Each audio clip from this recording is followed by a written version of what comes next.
Bentong சாலை விபத்தில் உயிரிழந்த நால்வரின் குடும்பங்களுக்கு சொக்சோ மூலம் நிதி உதவி வழங்கப்பட உள்ளது.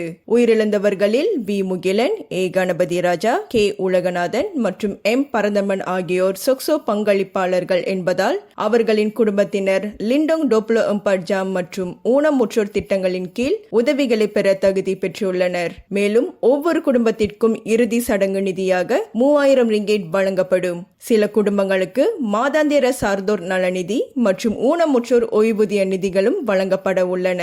உயிரிழந்த மற்ற நால்வருக்கு செயலில் உள்ள சொக்சோ பங்களிப்பு பதிவுகள் இல்லாததால் இந்த உதவிகள் கிடைக்காது என்றும் தெரிவிக்கப்பட்டுள்ளது. வேலை நேரத்திற்கு அப்பாற்பட்டு ஏற்படும் விபத்துகளிலும் குடும்பங்களுக்கு பாதுகாப்பு வழங்கும் நோக்கில் லிண்டோங் டோப்லோ எம்பர்ஜாம் திட்டம் செயல்படுகிறது என சொக்சோ வலியுறுத்தியுள்ளது.